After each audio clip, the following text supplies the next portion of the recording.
ರವೆ ರೊಟ್ಟಿದು ಒಬ್ಬರು ರೆಸಿಪಿ ಕೇಳಿದ್ರು, ಹಾಗಾಗಿ ರೆಸಿಪಿಯನ್ನು ಶೇರ್ ಮಾಡ್ತಾ ಇದ್ದೀನಿ. ಫಸ್ಟ್ ನಾನು ರವೆ ತೊಗೊಂಡಿದ್ದೀನಿ. ನಿಮ್ಗೆ ಎಷ್ಟು ಕ್ವಾಂಟಿಟಿಯಲ್ಲಿ ಬೇಕು, ನಿಮ್ಮ ಮನೇಲಿ ಎಷ್ಟು ಜನ ಇದೆ ಅಷ್ಟು ಜನ ನೋಡ್ಕೊಂಡು ತೊಗೊಳ್ಳಿ. ಆಮೇಲೆ ಕ್ಯಾರೆಟ್ ತುರಿ, ಕರಿಬೇವಿನ ಸೊಪ್ಪು, ಈರುಳ್ಳಿ, ಆಗಲೇ ಹಸಿಮೆಣಸಿನ್ಕಾಯಿ ಕೂಡ ಹಾಕ್ತಾ ಇದ್ದೀನಿ.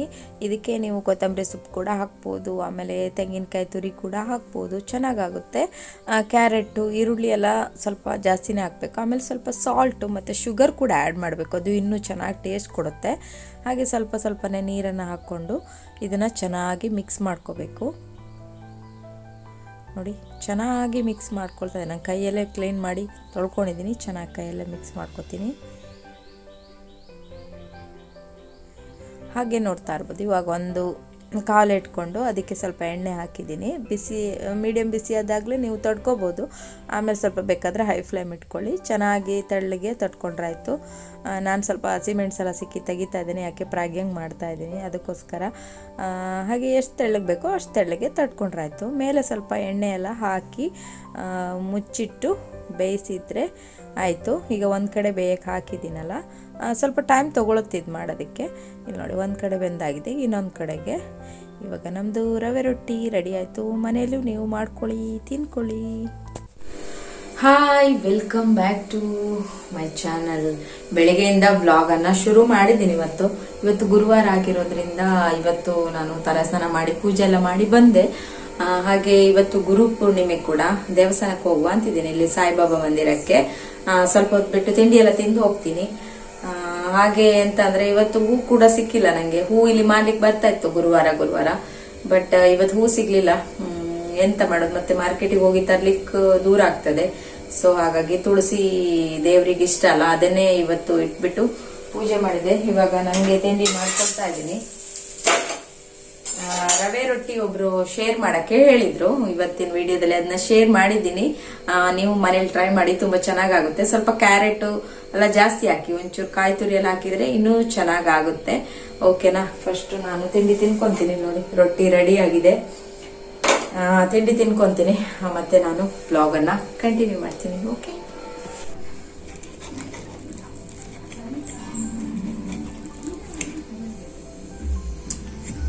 ಚೆನ್ನಾಗಾಗುತ್ತೆ. ಎಣ್ಣೆ ಎಲ್ಲ ಒಂಚೂರು ಚೆನ್ನಾಗಿ ಹಾಕಬೇಕು ಇದಕ್ಕೆ. ಇದು ರೊಟ್ಟಿ ಎಲ್ಲ ಮಾಡುವಾಗ ಡಯಟ್ ಗೇಟ್ ಅಂತೆಲ್ಲ ಪ್ಲಾನ್ ಮಾಡ್ಕೊಂಡ್ರೆ ಆಗಲ್ಲ. ಸ್ವಲ್ಪ ಎಣ್ಣೆ ಹಾಕಿದ್ರೆ ತುಂಬಾ ಚೆನ್ನಾಗಾಗುತ್ತೆ.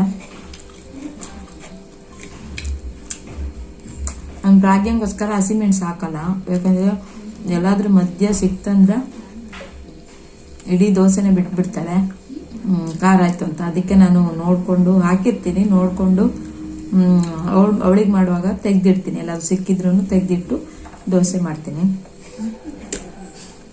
ಬೆಳಗ್ಗೆಯಿಂದ ಒಂಚೂರು ಮಳೆ ಇದ್ದಂಗಿದೆ. ಇದೇ ತರ ವೆದರ್ ಇದ್ರೆ ಚೆನ್ನಾಗಾಗುತ್ತೆ. ದೇವಸ್ಥಾನಕ್ಕೆ ಹೋಗ್ಬೇಕು, ತಿಂಡಿ ತಿನ್ಕೊಂಡು ನೋಡ್ಬೇಕು. ಇವತ್ತೊಂದು ವಿಡಿಯೋ ಹಾಕಕ್ಕಾಗುತ್ತೆ, ಎಡಿಟಿಂಗ್ ಎಲ್ಲ ಸ್ವಲ್ಪ ಮಾಡಿಟ್ಬಿಟ್ಟು ಹೋಗ್ಬರೋಣ ಅಂತಿದ್ದೀನಿ.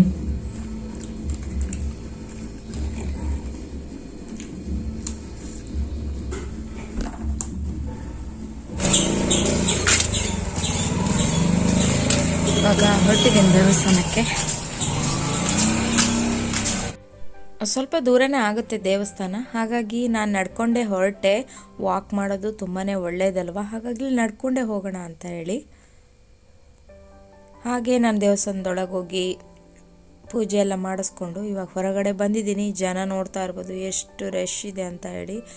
ತುಂಬಾ ಕ್ರೌಡ್ ಇದೆ, ಬರೀ ಲೇಡೀಸೇ ಜಾಸ್ತಿ ಇದ್ದಾರೆ ಅಂತ.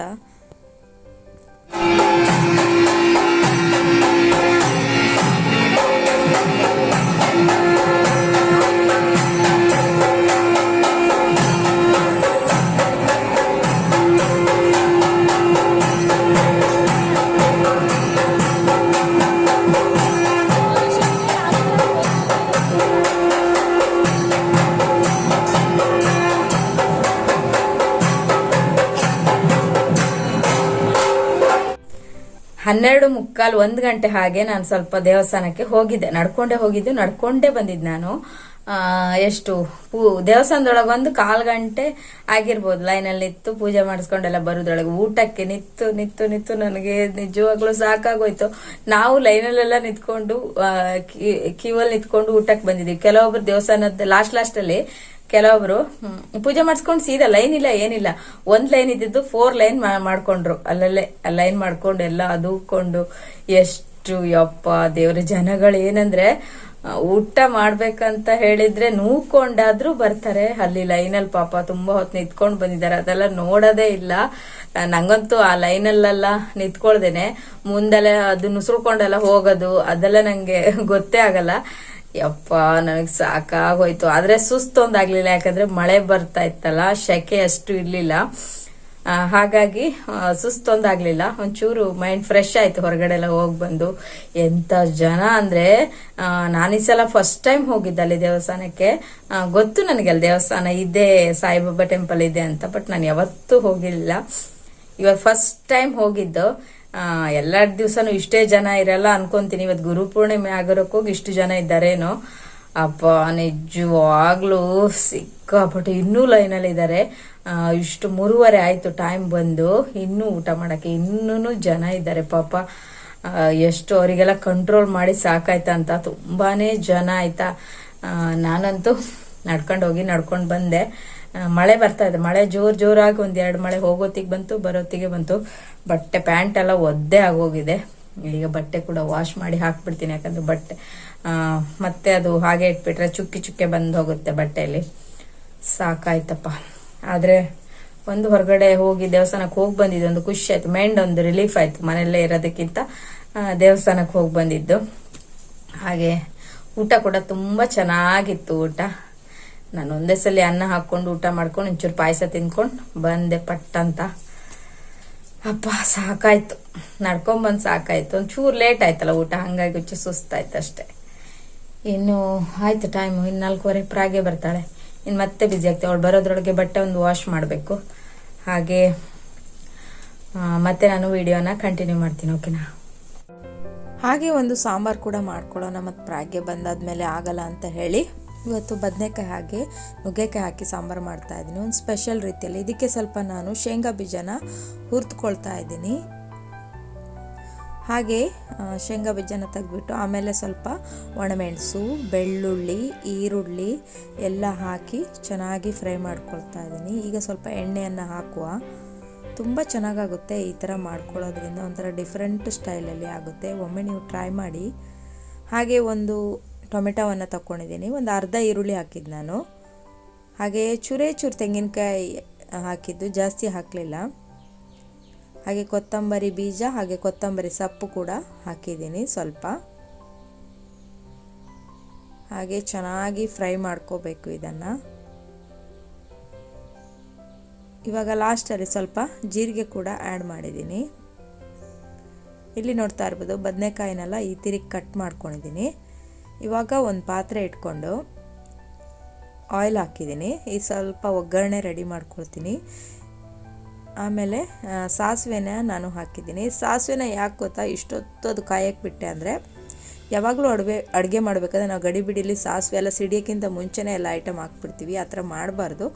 ಸಾಸಿವೆ ಎಲ್ಲ ಚಟಪಟ ಅಂತ ಸಿಡಿಬೇಕು. ಆವಾಗ ನಾವು ನೆಕ್ಸ್ಟ್ ಏನು ಐಟಮ್ ಹಾಕ್ತೀವಿ ಅದೆಲ್ಲ ಹಾಕೋದ್ರಿಂದ ನಮಗೆ ಅದರಲ್ಲಿರೋ ಪೌಷ್ಟಿಕಾಂಶ ಕೂಡ ಸಿಗುತ್ತೆ.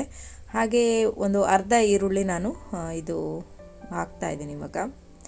ಈಗ ಕಟ್ ಮಾಡ್ಕೊಂಡಿರೋ ಬದನೆಕಾಯಿ ಎಲ್ಲ ಹಾಕ್ತಾಯಿದ್ದೀನಿ. ಬದನೆಕಾಯಿನೆಲ್ಲ ಜಾಸ್ತಿ ಬೇಯಿಸ್ಕೊಳಕ್ಕೆ ಹೋಗಬಾರ್ದು, ಯಾಕಂದರೆ ಬೇಗ ಬೆಂದ್ಬಿಡುತ್ತದು.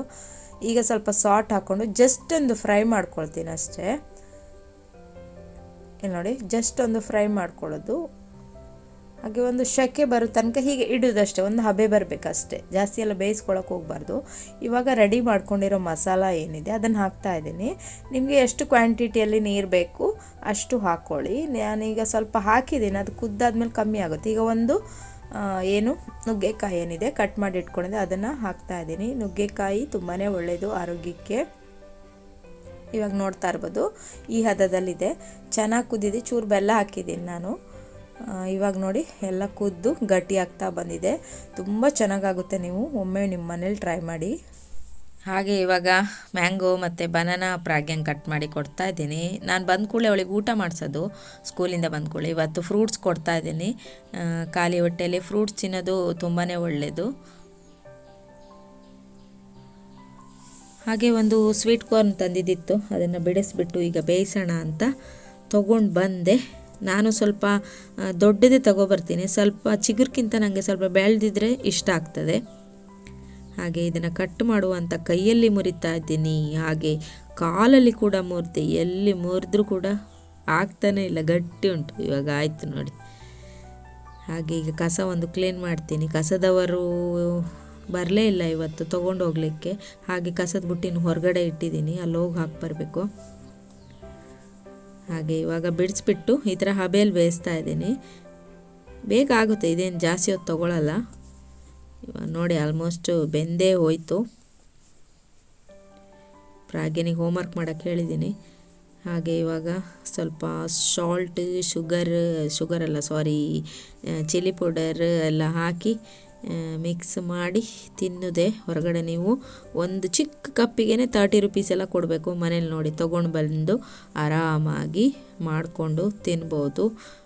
ಇದರಲ್ಲಿ ನೋಡಿ 3 ಜನ ಹೊಟ್ಟೆ ತುಂಬ ತಿನ್ಬೋದು.